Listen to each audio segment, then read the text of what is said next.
Assalaamu calaykum kulanti wacan idil ahaantiinba meel walbo aad joogtaan kusoo dhawaada channelka Rajadii Fanka. Channelka Rajadii Fanka mar waliba waxaanu diiradda ku saari doonaa arrimaha fanka, fanaaniinta hormuudka oo ah soo noolaynta Rajadii Fanka Soomaaliyeed. Maanta waxaanu idiin soo gudbin doonaa qisada heesta ka reystay bukaanadii. Heestaasi oo soo baxday saacadihii aynu soo dhaafnay. Heestaasi ayaa waxay oranaysaa burqada webiyaal xirnaa jacayl xuni waa bale ka reystay bukaanadii baraarugayo ilbaxay. Haddaba daawadayaal maxay tahay qisada dhabta ah ee ka dambaysa heestani? Intaana mowduuca u gelin haddii ay tahay booqashadaadii ugu horeysay ee channelkeena, fadlan nagu soo biir taabo calaamadda subscribe-ta gambaleelkana furo si aad ula socoto muuqaalada iyo warbixinada aynu halkan soo gelin.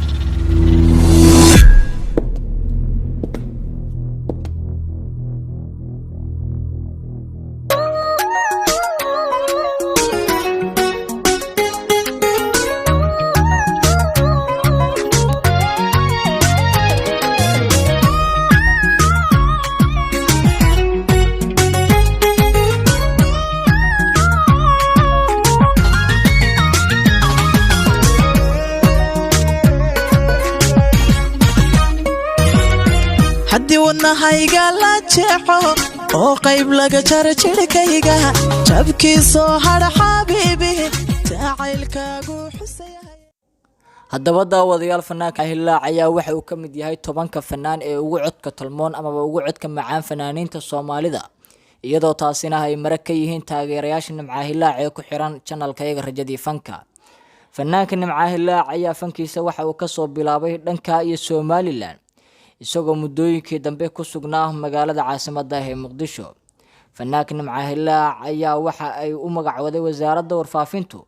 agaasimaha wax soo saarka iyo howlgelinta gobolada Waaberi.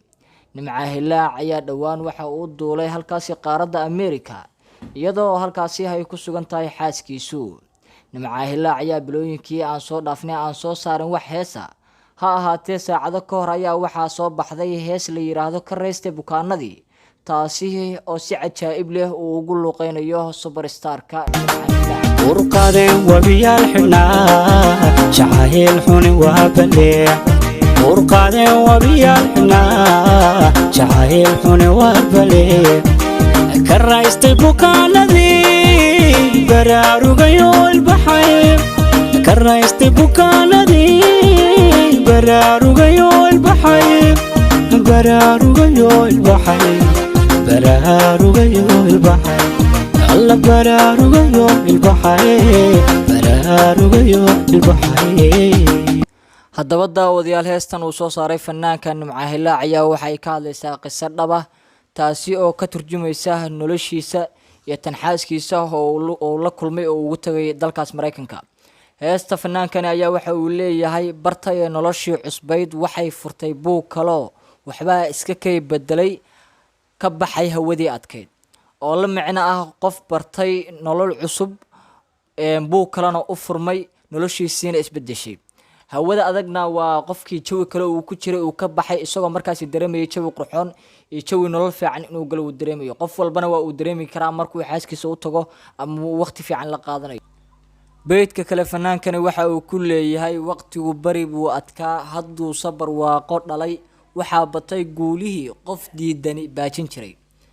taasi waxa ay ka turjumaysaa guulo batan iyo guulo badan oo noloshiisa u soo hoday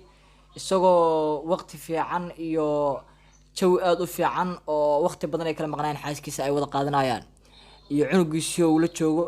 isagoo hawo fiican iyo guulo badan dareemaya. taasi ay ka turjumaysaa taasina waxa kale oo fanaanku uu leeyahay burqade webiyaal xirnaa jacayl xuni waa bale ka reystay bukaanadii baraarugayo ilbaxay. webiyaal xirnaa baa u burqaday, farxad buu dareemay, nolol qurxoon buu dareemay markuu xaaskiisii u tagay. waxa uu dareemay jawiga hore ka fiican, bukaano badan iyo laxaw badan oo uu dareemayeen waa uu ka reystay. markaasina waxa uu ku baraarugay noloshii uu hore ugu jiray in uu dareemayo nolol ka fiican kana qurxoon kana ilbaxsan, waayo nolol ka ilbaxsan tii hore waaba uu ku jiraa haddii uu joogo meel jawi qurxoon, amni iyo nabad iyo siyaasad iyo buuqeedna uu sugalay inuu joogo. waxaa kaloo fanaanku uu heestani ku leeyahay haddaan bini aadam helay bashaashoo ii furfuran cid kale uma baahan karo beertii naxariistaan galay. bini aadam waa uu heystaa bashar qurxoon ilaahay akhlaaq iyo qurux ku manaystay allah u dhowro allah u sharfo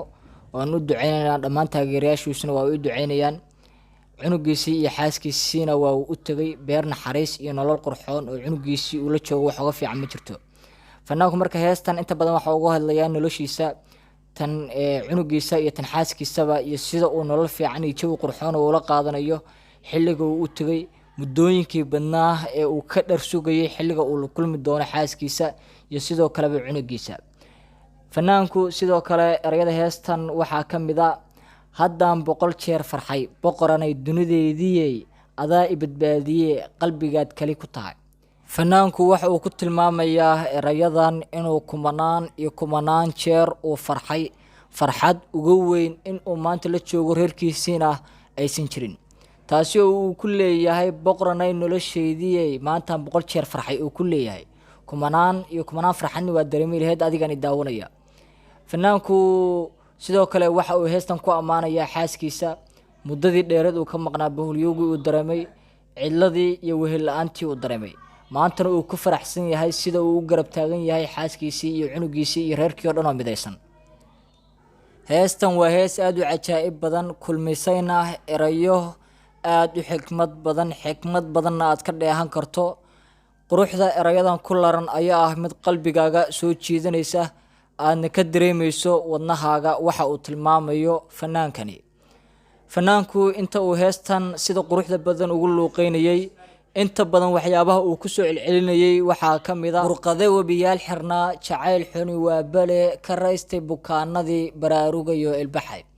erayadan uu aad ka fanaanku ugu soo celcelinayo ayaa waxay yihiin erayo taabanaya qalbigaaga aadna qalbigaaga u soo jiidanaya kuwaasoo aad ka dheehan karto xikmadaha aadka u macquulsan aadkana u macaan ee fanaanku uu ku tilmaamayo intii noloshiisa ay kala maqnaayeen xaaskiisa iyadoo ay jirtay xaaska iyo fanaanku in ay kulmeen laakiin waqti badan ayay ismoogaayeen iyagoo laba dal ama laba qaarad ku kala nool sidaasi darteed fanaanku waxa uu leeyahay burqado webiyaal xirnaa jacayl xuni waa bale ka raystay bukaanadii baraarugayo ilbaxay waa webiyaal xirnaa jacaylku waa uu kala tagsanaa laba wadan ayuu kala joogay labada qof oo isjecel masaafo dheer ayaa u dhaxaysay webiyaal xirnaa baa soo burqaday jacaylkii baa kulmay jacaylkii iyo dadkii isjeclaa lamaanihii baa iskulmiyey waa lamaano aad isu jecel muddo dheer ayay kala maqnaayeen xilliyo adag ayay isu soo samreen heestan marka uu fanaanku ku luuqeynayo haddii aad si fiican u daawato si fiicanna u dhuuxdo waxaa kaaga soo baxaysa in heestani ay tahay mid ka hadlaysa qisada dhabta ah ee lamaanahani xilliyadii faraha badnaa ay isu soo samreen dulqaadka iyo samarka faraha badanna ay soo muujiyeen heestan ayaa waxay noqon doontaa hees aad ay u hadal hayaan aadna bulshada taageerada u ah fanaankani heestanna waxay noqon doontaa hees aad u gadanta aadna ay laisula dhex qaado si kale haddii aan idinkugu sheego erayada heestan ku jira waad ka dareemi kartaa in heestu ay ka hadlayso qisada dhabta ah ee nolosha fanaanka iyo tan xaaskiisaba halka aad kala socoteen heestan qisadeeda dhabta ah iyo arrimaheedaba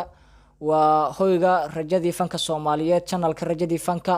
halkan mar walba waxaanu idinkugu soo gudbin doonaa arrimaha fanka iyo dadka hormuudka iyo horyaalka u ah soo nooleynta rajadii fanka Soomaaliyeed nagu soo biir